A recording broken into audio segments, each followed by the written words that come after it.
in a fascinating series, I think, of conversations, Smerdyakov reveals to Ivan what's really been happening. Smerdyakov, as I say, venerates, idolizes Ivan, and has read the things that Ivan has written, has observed him closely in his behavior with his father, and what he discerned was that Ivan wanted his father dead.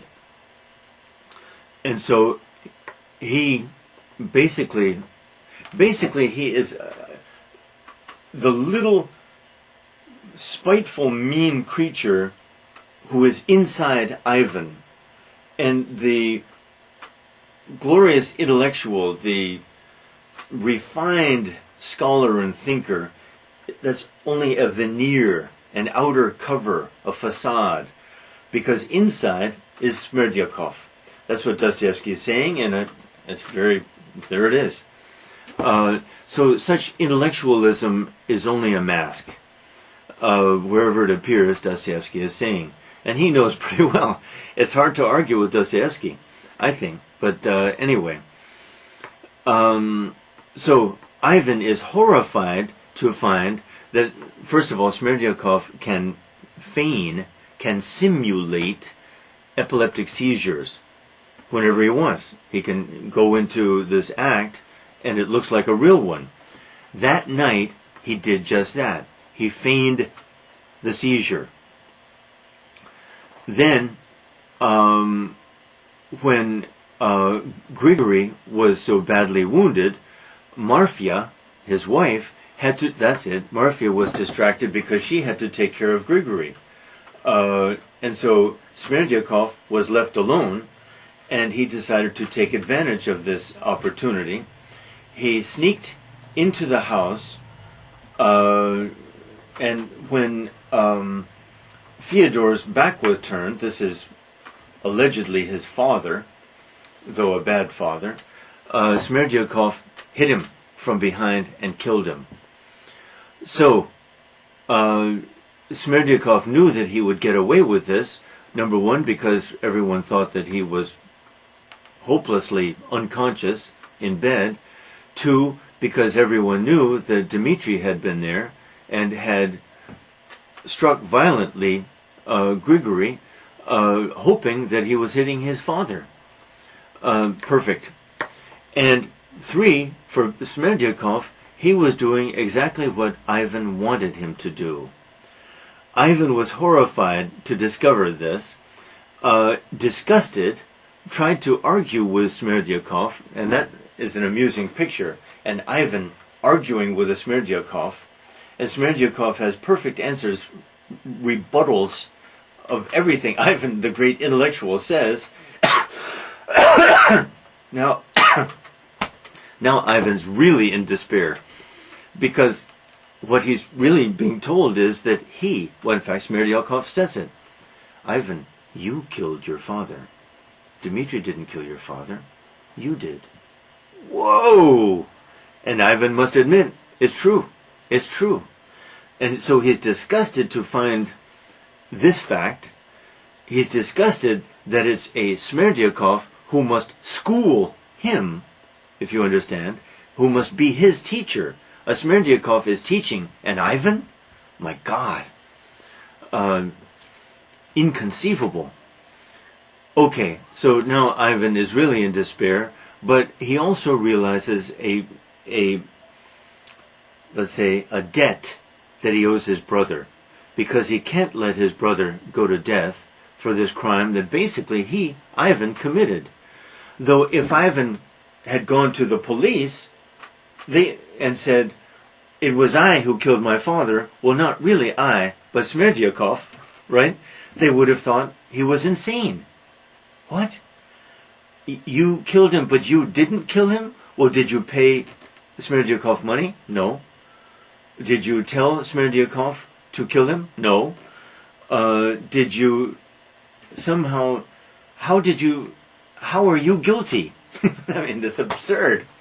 And to make matters worse, that night, Smerdyakov commits suicide, hangs himself. So now, and I personally think Smerdyakov, okay, maybe he was in despair too, but he partly killed himself to put Ivan in an even more untenable, difficult situation. Because now, even if Ivan did say to the police or someone, I'm responsible for the death of my father, Smerdyakov believed that I commanded him almost to do it, but now Smerdyakov is dead.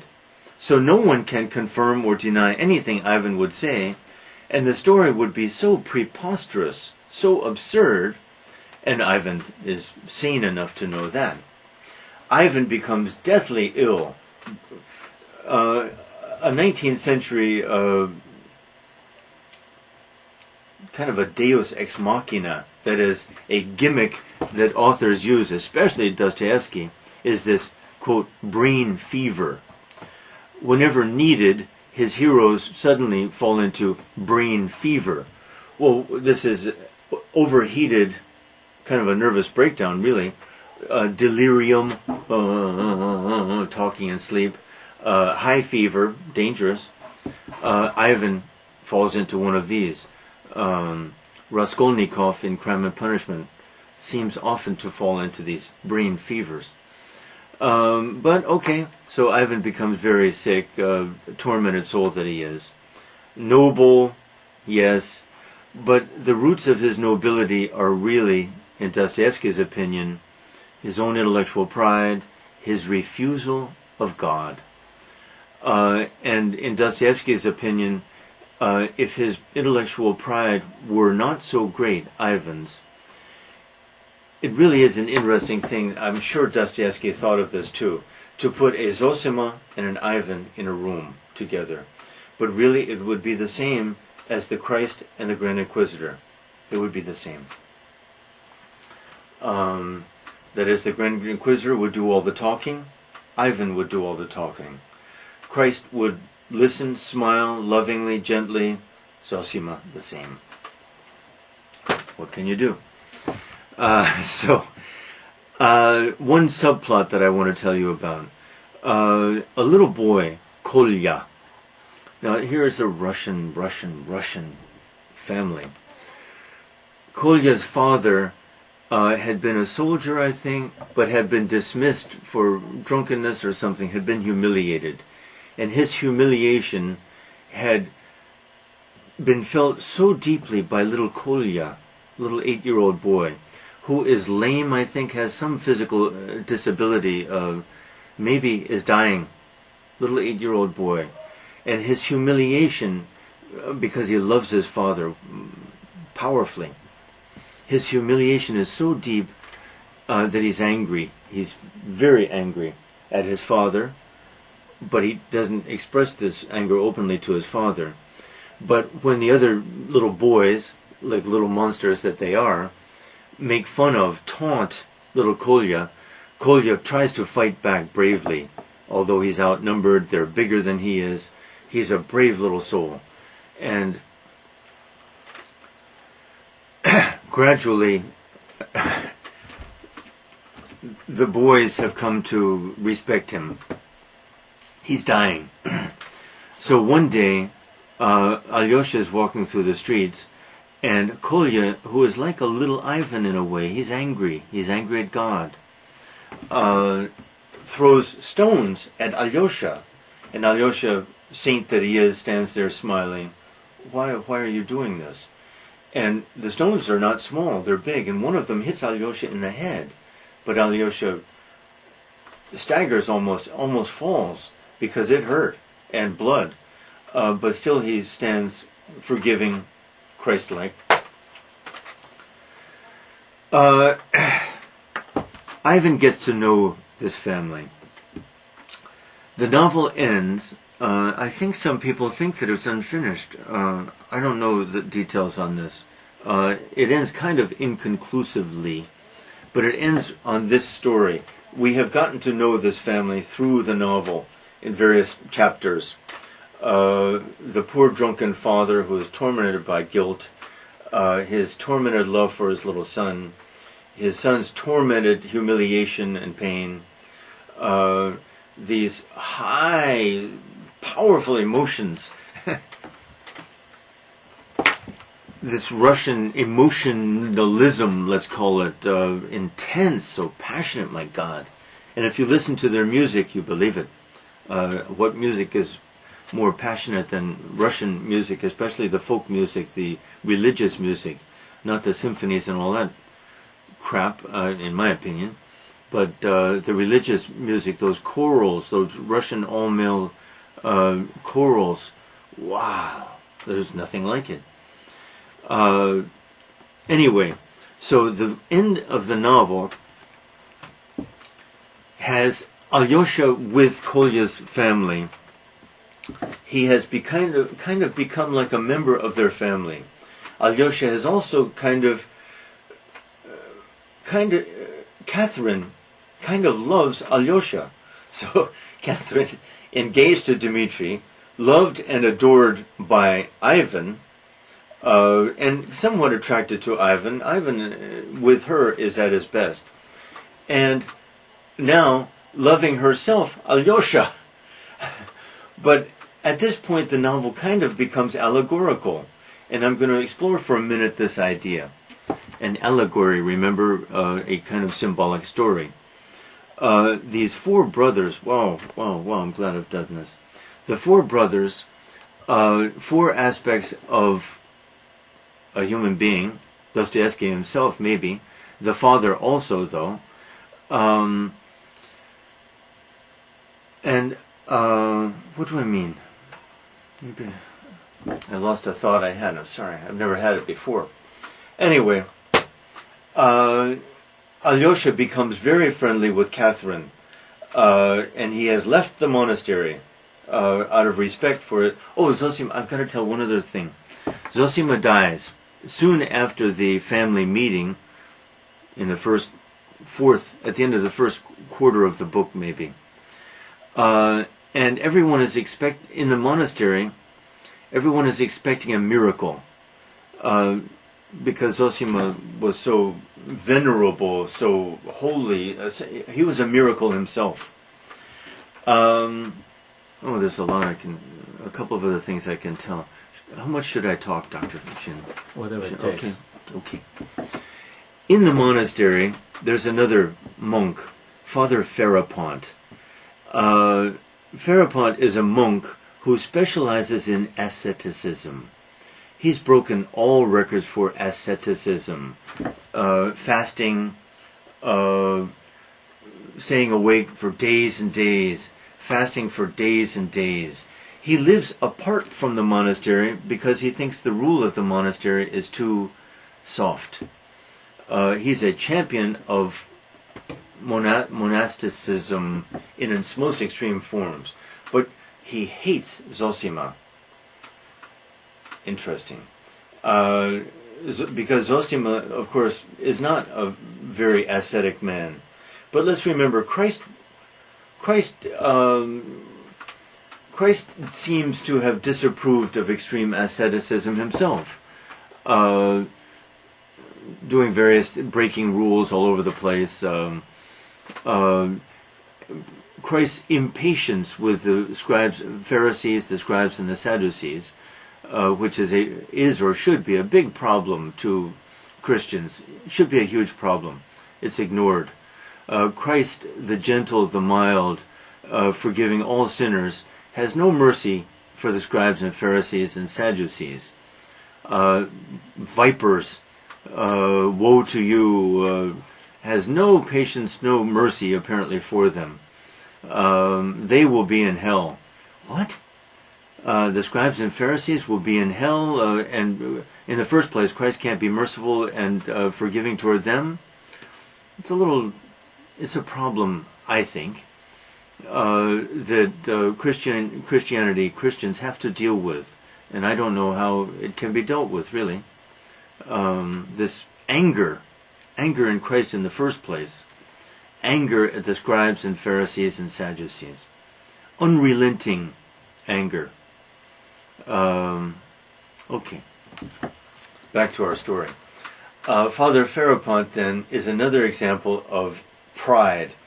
The burning pride that can't stand a saint like Zossima, would destroy him if he could. So, Zossima dies. Alyosha, who is quite naive, he's just a boy, 21, is expecting half expecting a miracle too. And then the body decomposes. The odor after a couple of days is terrible because they kept the body lying there, expecting a miracle, expecting flowers to grow out of the body or something. Instead, we get this terrible stench, this decomposition. And this Ferrapont thinks this is his victory. He thinks, aha, he wasn't a saint. Of course, this is superstition, of gross superstition, stupid even, in my opinion, by religious standards. Absurd superstition, but people believe things like this from time to time. In fact, some people's beliefs don't rise much higher than this, frankly, I think. Anyway, Alyosha is shocked, disappointed, not enough to lose his profound beliefs, which he could not lose if he wanted to. He's incapable of it. He's another Zossima. But enough so that he believes, yes, he should leave the monastery. Monastic life is not for him. And besides, the main reason for doing it is Zossima told him to. How could a Zossima be wrong? How could a Zossima be wrong, frankly, about anything? About anything. Still, in my own mind, I wonder what business he has teaching some of the things he teaches in his particular creed. Because his level of knowledge is not, of religious knowledge, of religious certainty, is not on a level of creeds. Holy Mother Mary, Holy Mother Russia, virgin births and things like this, in my opinion, should be irrelevant to such a man. But, okay. Anyway, back. So, Alyosha, whom Dostoevsky said is the main character, though I think that has to be, by the end of the book, he's the main character. But throughout the book, yes, he gets more attention than anyone else. But I think there's a kind of allegory here in which Alyosha represents one dimension of a human being, and the other brothers and father all represent other dimensions of what it means to be a human being. Alyosha and Zossima, one dimension. Our best, for sure. Our greatest, absolutely. But alas, we are not all great. And one wonders how a Zossima could be a Zossima. But I don't know. Anyway, as the novel draws to a close, we get more and more of Alyosha in these situations with Katerina. He even talks with Grushenka. There's a confrontation.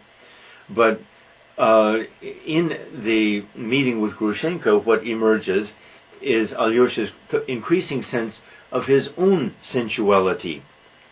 So maybe he's not a Zossima, or maybe he is, but a Zossima can be a sensual person in some ways too. Could certainly marry and produce children.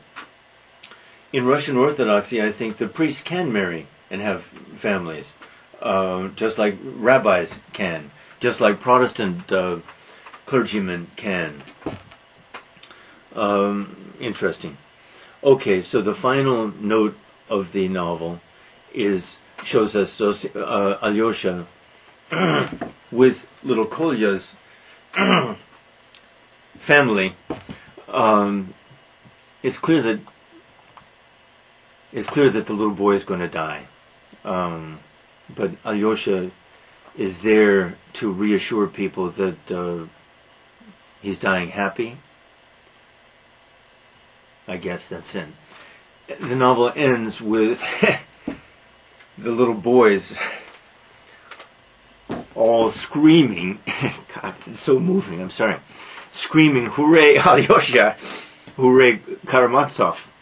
Well, what that really means is hooray, Hooray, humanity. That's what it really means, because that's what Karamazov is. Humanity. The end. Okay, I have to say some questions for you if you have followed me. I'm sorry for all that emotion. I always get emotional in these things, more emotional here than in the classroom. I suppose because I'm concentrated only on my own thoughts. Everything else has disappeared. And I'm so into this that, okay, questions.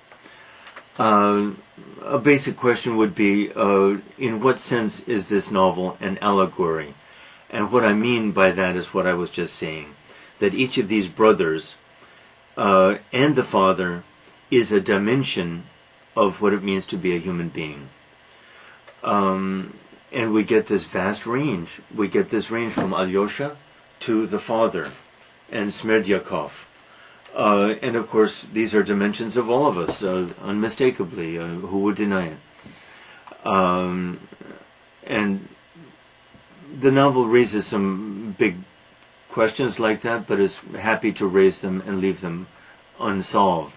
It's not as if Zossima wins. In what sense does Zossima win? No. Humanity remains humanity, enigmatic, contradictory, absurd, capable in rare moments of glory, but much more commonly absurd and sensual and kind of stupid and lazy and self-deceiving. All that is what we are. And the novel, I guess, shows that, or is that, let's say. Okay, so there's one question. Another question. What could another question be? Do you believe that there are Zossimas? I think, in my opinion, that is the key question. There are no... It's a much more important question, in fact, than the dual nature of Christ, the incarnation, even the crucifixion. The central question is, do you believe that there are Zossimas? That, to me, is the ultimate question, not the abstract questions. Oh, that's somewhat abstract. Would you elaborate the meaning of your question? Okay. If there are Zossimas, then we have a choice. We can consider themselves fools, madmen, obviously wrong, wrong-minded, wrong-headed. But what can we do with the fact that they alone in this world have knowledge? No one else knows anything, after all. The scientists know nothing. If no, it means able to prove, then they can prove nothing. They can prove things in terms of our own little mathematical systems and our own little scientific systems and our own little chemical systems and all that, but these prove nothing because these are all arbitrary systems that we human beings impose upon the unknowability of the universe. No one can prove anything about anything. Period. Nothing is provable. Nothing is demonstrable. Everything one says is true is only tentatively true. And this goes for our deepest faith, our convictions, which I take to be a silly word. We don't have convictions. There are things we want deeply to believe, but we know nothing. All of these things are tentative, from science, frankly, to religion, except Zossimas. If a Zossima is real, then the Zossimas know, while the rest of us only have beliefs, tentatively held myths, really myths. The world is full of myths, of which science, all things are myths. That is, stories that we agree to accept as true in our attempts to understand things. That's all. Tentative. Just to make sure you see what I mean, any scientific theory is tentative. Will it be reversed within 100 years? Of course. Will it be revised at least? Possibly reversed. Along will come some great scientist, some Einstein, and explain that, well, I'm sorry, but the theory of relativity is, after all, crude, primitive nonsense. And if this is true about science, of course it's true about everything. Everything, everything. So all of what we so proudly call knowledge is only wishful thinking and myth. And this applies to everything. And it applies to religion too. Sorry, but our creeds are these evolving, tentative things, unless we insist upon holding ones held in the past. But a lot of that is just wishful thinking and sentimentality anyway. Okay, but along comes a Zossima who radiates joy and knowledge. If he's real. Dostoevsky thinks he's real. Dostoevsky's opinion is a pretty heavy thing, in my opinion anyway. In fact, I would say it's difficult to disagree with Dostoevsky about almost anything. But Dostoevsky believes in a Zossima. Now, is this a piece of sentimental religious exaggeration, hyperbole, myth, another myth? But the people who find Zossimas, who find Buddhas, who find Mohammeds, who find other saints, of which the world's history is full also, the people who come in contact with these people are overwhelmed by the qualities that these Zossimas have. Now, some of these are pretty crude fellows, and maybe sometimes this simply shows that we are eager to find such people and give our souls to them, to find peace, to find rest, to find knowledge even. But some of these people seem to have been, Mother Teresa may have been one, these radiant souls who radiate certainty, whom one wouldn't argue about anything with because they know, or seem to know. So for me, the main question is, are there such people? Do you believe there are such people? Does such people's knowledge, they're mystics mostly, Zossima certainly was a mystic, do such people have knowledge? I also want to know what is the relation between this knowledge they have and the creeds of the specific diverse religions and what I call the myths, but the creeds are myths too, in my opinion. What's the relation between Zossimas and Buddhas, for that matter, and the myths? The Buddha was the most restrained, the least myth-weaving of them all, as far as I know. He refused to talk about questions about the existence or nature of God and things like that. My reading tells me, and I find that a mark of his superiority. But back to my question, what's the relation between, I'm excluding the Buddha because the Buddha taught how to avoid suffering and didn't speculate about the other things. Am I saying I'm a Buddhist? No. But I certainly respect what I know about it. Though Buddhism itself expands, flowers into what I would call absurdities. 1,000,000 bodhisattvas sitting on 1,000,000 lotus flowers is absurd. Sorry, it's absurd. My question once again, what's the relation between Zossima and Russian Orthodoxy? Is a Zossima aware that Russian Orthodoxy is simply some set of myths? I think he is. I think he has to be, because he's on a different plane. He's on a different plane. Now, another question, of course, is what do we, striving, ignorant, silly, absurd human beings, lazy, self-deceiving people, what should we do? Should we then refuse to embrace these creeds?